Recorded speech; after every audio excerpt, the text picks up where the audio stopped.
G'day guys, welcome back to Vaas City Zoo. Today I will be working on a Binturong and sun bear enclosure. This one was a little bit complex because it's 2 levels. So the indoor area is upstairs and the rest of the climbing structures are downstairs. It is traversable even by the keepers because I did make a staircase that you'll see a little later on in order for them to get to both levels.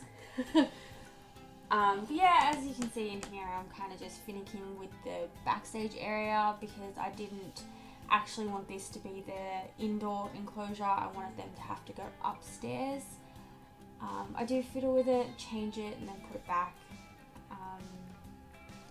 End up just lowering the ceiling and going from there. But yeah, overall I do like this habitat, how it turns out. It was very finicky, to say the least. There is one point much later on where the sun bear is in, it's traversable everywhere, and then suddenly it's traversable nowhere, and I spent a good hour trying to get the sun bear to be able to go upstairs and downstairs. I almost rage quitted at least twice. Yeah, I haven't finished this backstage area that you can see here. I pretty much just put this concrete wall in and then I'm mostly done. I do add the CCTV footage because, as you know, that's something that I've been trying to do in most, if not all, of my habitats. That way guests and the keepers can see pretty much the entire enclosure all the time. They can spot the animals. I mean, in theory. In reality, I just recorded 30 seconds. But yeah. This here was also a bit of a pain. I'm doing this so that I can get the habitat gate where I want it, because obviously they sink it to the ground. It would be nice if we could choose to raise and lower the gate for situations like this where you don't want it on the ground. But I do eventually get there in the end. It's just, yeah, a pain in the ass.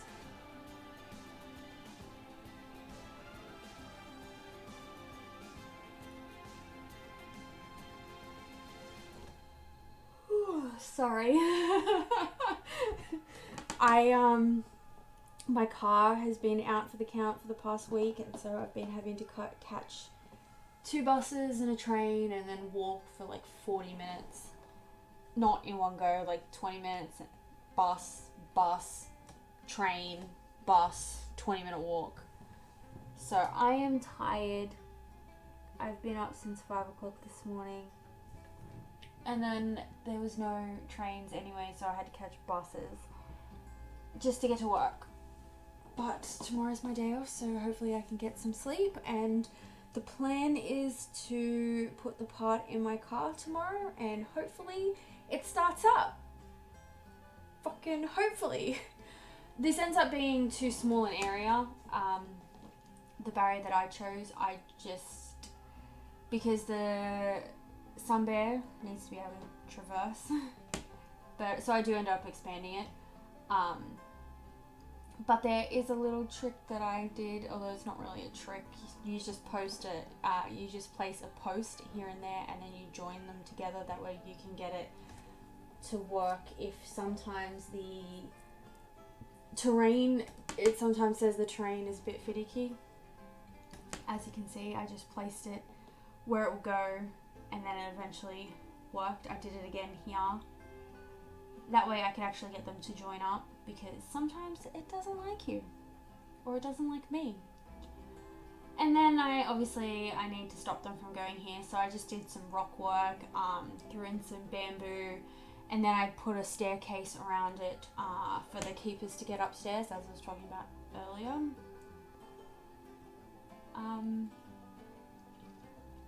yeah, there isn't too much to say to this habitat left.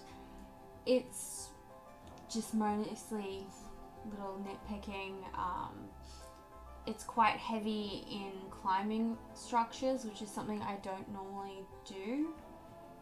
And I also did put some scenery around the outside of my habitat.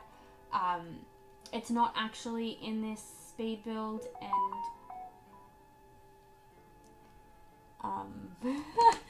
sorry, let me just, they can wait. Now it's gonna keep going off. Sorry, distracted. What was I saying? Yeah, I end up, you'll be able to see it when I do a little walkthrough, but I made a fountain, and it is actually quite a nice one, and it was also a bitch to make. It took me about 3 hours simply because I could not get the water to place correctly. It kept doing some weird thing where it would cut off mid-air, and it's like, that kind of defies physics. That's not how water works.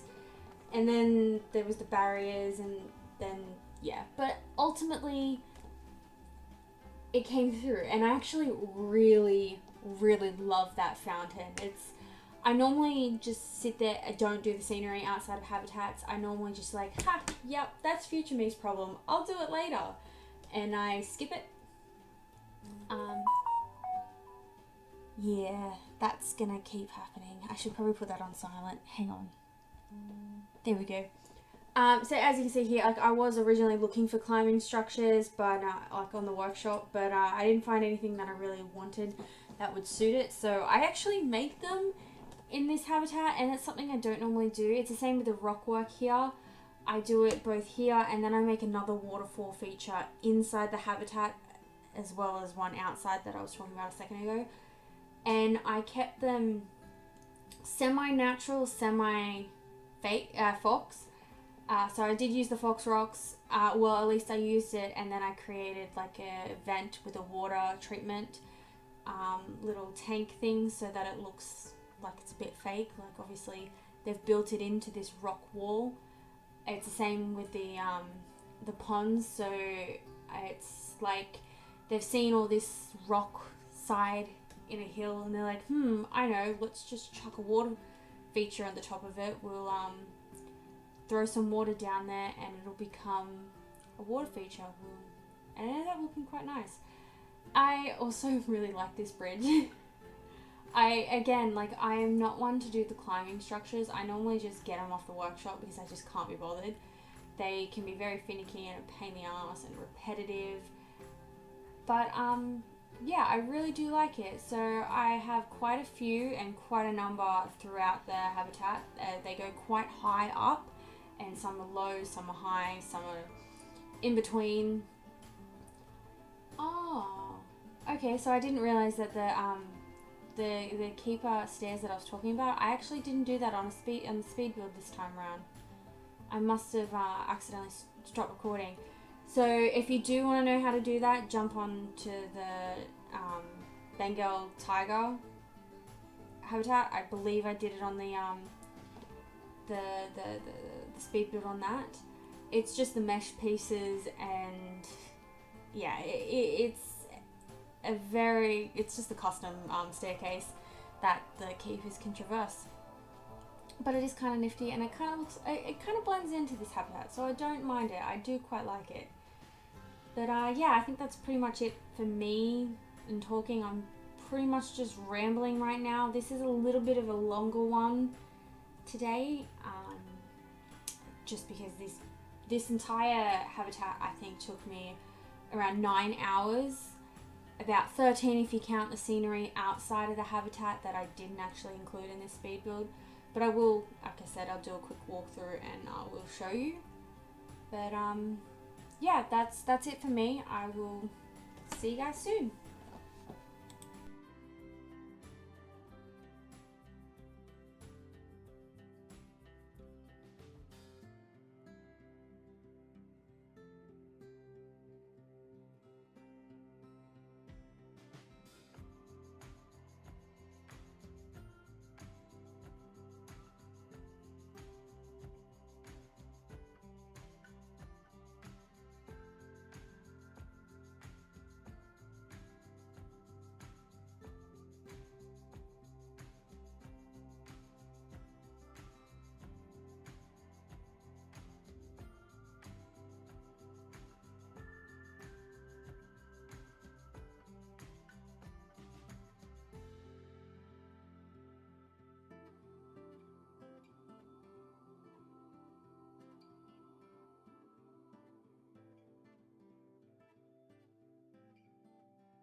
Okay, so we're back for a little walkthrough. As you can see, this is the Waterfall Pond thing that I was talking about. I absolutely really do like this. So just hit play. I'm gonna actually pause this because my frame rate's gonna go to shot. So as you can see, I've got the Fox Rock with a vent, and I have this makeshift water tank. I believe that was by Toes off the workshop. And then it's kind of like they've done that, and then they've trailed it down on this rock work that they've found.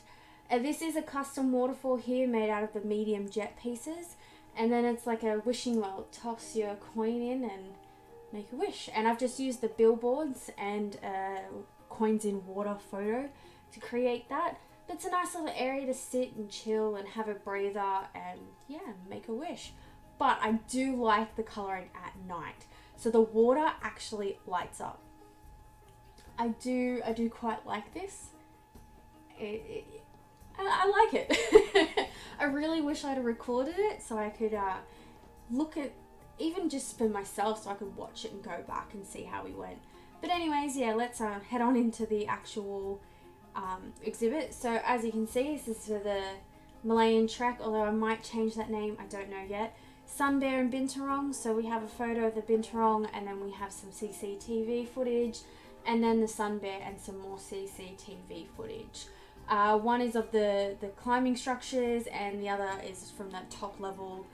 And obviously look for your magnifying glasses for CCTV footage. This is the other pond waterfall that I did, again with the Fox Rock, the vents, and that water treatment tool. And again, it's a custom one. It's made out of the jet splashes, and I've got the little pebbles down there. I wasn't going to do that for the big ones, it was way too big.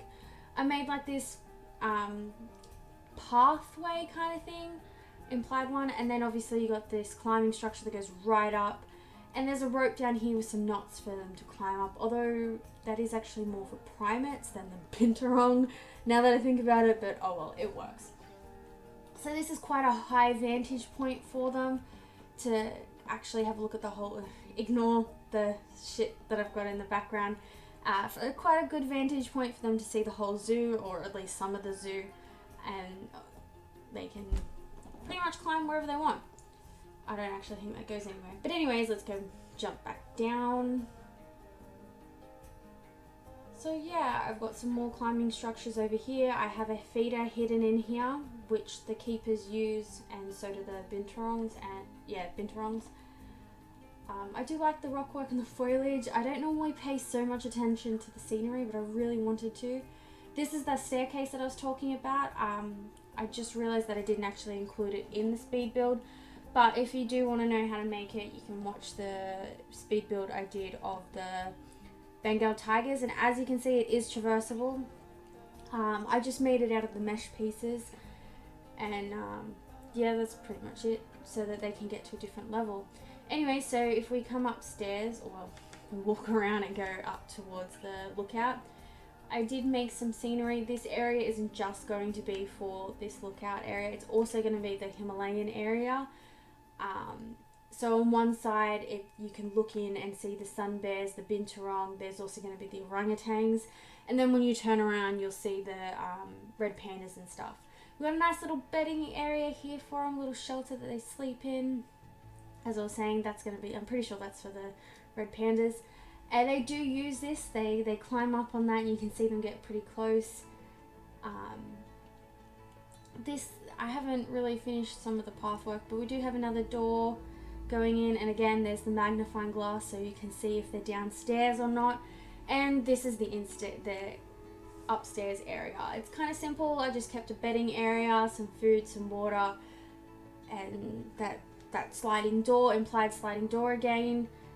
And yeah, that's pretty much it for the habitat. I do like this one. So yeah, this is going to be the red pandas there.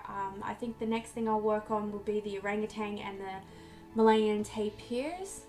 But yeah, that's pretty much it for me, guys. I hope you like it. If you do, hit thumbs up. But yeah, that's it for me. Bye, guys.